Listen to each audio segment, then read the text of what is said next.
Salut, c'est Trado, content de vous retrouver pour la mise à jour des zones d'accumulation rationnelle pour les cryptos majeurs. On va commencer par Bitcoin. Bitcoin qui est en train de connaître une progression très importante en l'espace de 2 semaines, puisque entre les plus bas de la semaine dernière et les plus hauts qu'on a actuellement, on est à plus 17%. Le rebond ne se fait pas de manière anecdotique sur un endroit au hasard, c'est sur la zone d'accumulation rationnelle les 61 553 000 dont vous vous êtes sans doute servi pour accumuler davantage. La moyenne mobile à 30 semaines est plate, on est au-dessus, donc on est bien dans un cas typique de phase 3 pour Bitcoin. Je vous montre une fois pour toutes les bougies Aiki-Nashi, mais il suffit de reproduire de la même manière cela pour toutes les cryptos si ça vous intéresse. Vous avez une première bougie verte. Alors elle n'est pas très haussière parce que vous avez une longue mèche haute comme ça. Il vaudrait mieux que ce soit un long corps, une petite mèche en haut et pas de mèche en bas. Mais on est quand même dans une situation de pression haussière. Je répète, phase 3. L'Ethereum. Alors l'Ethereum est en situation de phase 4, mais j'avais expliqué que, et je le dis à toutes les vidéos, qu'il y a une certaine marge d'interprétation qui fait que certains verraient encore une phase 3, d'autres comme moi ont basculé en phase 4, l'Ethereum, parce qu'après une baisse de 50%, il est difficile de parler de tendance haussière. Donc pour l'instant, je considère qu'on est toujours en phase 4, mais c'est peut-être pas le plus important. Le plus important, c'est qu'on a un rebond sur la zone d'accumulation rationnelle des 24, 76, 21, 60. Donc vous avez encore pu tirer parti en début de semaine. On s'en éloigne à présent.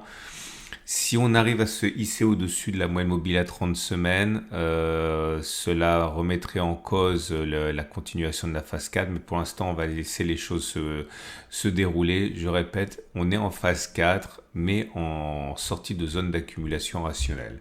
Et je vous rappelle que ce format vous est apporté par mon partenaire Cryptcool. Cryptcool qui est régulé, qui est français, qui est enregistré à la PSAN, auprès de l'AMF. C'est une entreprise qui met à profit son savoir-faire en termes de sécurité et de simplicité directement acquis sur le marché de l'or depuis de très nombreuses années à l'univers des cryptos. Si vous avez peur de vous faire siphonner votre wallet, si vous avez peur des complications excessives, etc., c'est Cryptcool qu'il vous faut parce que c'est en garde froide, en coffre-fort, non connecté à l'internet, donc dans des conditions de sécurité qui sont optimales.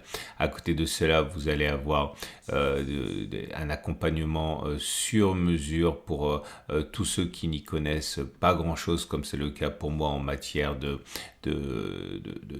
blockchain, mais qui veulent néanmoins être présents sur le marché des cryptos. Bref, j'invite vraiment à regarder ce que Cryptcool vous offre et vous avez un lien juste en dessous pour ouvrir un compte et vous familiariser avec la plateforme.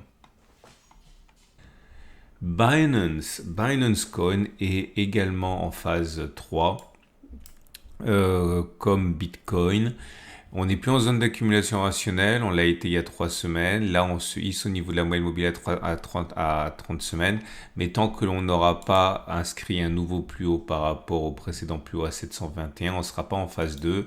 On va dire que on souhaite à Binance la même chose qu'on a pu assister sur Solana ou Aave.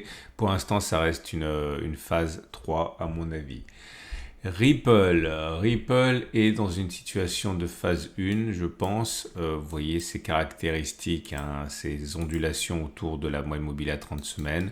Donc phase 1 et on n'est pas en zone d'accumulation rationnelle. La zone d'accumulation rationnelle, c'est 0,43, 0,29. Dogecoin a connu une progression importante cette semaine. Regardez ça, c'est une bougie qui correspond à 20, pour ne pas dire 30%. Alors, ce cas va se représenter pour d'autres cryptos. On arrive à se hisser au-dessus de la moyenne mobile à 30 semaines qui descend. Donc on était en phase 4 Là, maintenant, on pourrait éventuellement, si ça perdure, requalifier Doge en phase 3, mais on va attendre quand même une bougie de confirmation. Ce qui est sûr, c'est qu'on a quitté la zone d'accumulation rationnelle depuis 2 semaines. La dernière fois, c'était ici, on a pris 42% depuis. On n'est plus en zone d'accumulation rationnelle. On est pour moi en phase 4 et à la limite de l'invalider. Cardano, lui, par contre, on est en phase 4 et on est en dessous de la moyenne mobile à 30 semaines. On n'a pas réussi à maintenir la poussée haussière. Mais la bonne nouvelle, c'est qu'on est en zone d'accumulation rationnelle à 0,37, 0,22. Solana est en phase 3 depuis qu'on est depuis 2-3 semaines. Comme pour la crypto précédente, vous voyez, on est au-dessus de la moyenne mobile à 30 semaines qui monte, donc on est vraiment bien parti pour attaquer les sommets, mais on ne basculera en phase 2 que si on arrive à clôturer plus haut que 211. Pour l'instant, on va dire c'est encourageant. Zone d'accumulation à seul, 144, 120 avalanche et en phase 4 par contre. Et la zone d'accumulation rationnelle est à 23,319 Polygon en phase 4 également et en zone d'accumulation rationnelle à 0,54, 0,32 Polkadot idem. On est en phase 4 et en zone d'accumulation rationnelle à 4,6, 3,5 Elrond en phase 4 et en zone d'accumulation rationnelle à 29, 22. Je parlais d'AV tout à l'heure parce qu'AV a montré la voie en basculant en phase 2, c'était il y a 3 semaines. Vous voyez, on est passé au-dessus de la moyenne mobile à 30 semaines, puis on a clôturé au-dessus des précédents sommets ici, c'était il y a 4 semaines. On est en phase 2 haussière, mais on n'est pas en zone d'accumulation rationnelle qui a été visitée pour la dernière fois, c'était en août. Chainlink en phase 4, les cours sont en dessous de la moyenne mobile à 30 semaines qui descend, mais on n'est pas en zone d'accumulation rationnelle. La zone d'accumulation rationnelle, c'est 6, 7, 4, 8. Et Cosmos en phase 4 également, et en zone d'accumulation rationnelle à 5, 5, 3,8. On passe aux entreprises avec Marathon. Marathon qui est, alors voilà, encore une fois la même configuration.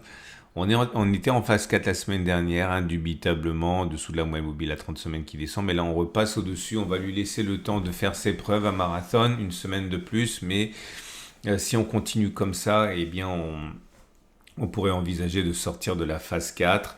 La zone d'accumulation rationnelle a été visitée cette semaine. C'est 16,7, 13,2. Riot Platform est en situation de phase 4 avec potentiel fin de phase 4 puisqu'on est au-dessus de la moyenne mobile à 30 semaines. Et là aussi, on va attendre une semaine supplémentaire. On n'est plus en zone d'accumulation rationnelle. C'était 7,35,1 sur laquelle vous vous êtes sans doute servi il y a quelques semaines. Coinbase Global s'en sort bien. On repasse et on clôture au-dessus a priori de la moyenne mobile à 30 semaines. Depuis qu'on a rebondi il y a 5 semaines, Coinbase a pris 50%. Okay. Donc phase 4 avec possibilité de fin de phase 4 à confirmer. MicroStrategy, très bien MicroStrategy, c'est normal, il y a plein de Bitcoin dedans.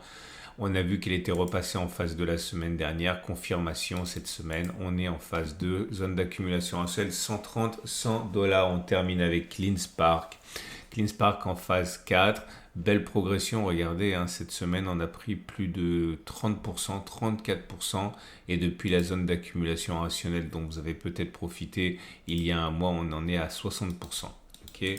Mais on est toujours en phase 4 à mon avis. Voilà, on a fait le tour. Je vous rappelle que ce format est mis à jour toutes les semaines, donc n'hésitez pas à vous abonner pour ne pas louper les mises à jour. Vous pouvez également visiter l'offre de mon partenaire Cryptcool dont je vous ai parlé. Excellente semaine et à la semaine prochaine pour la mise à jour.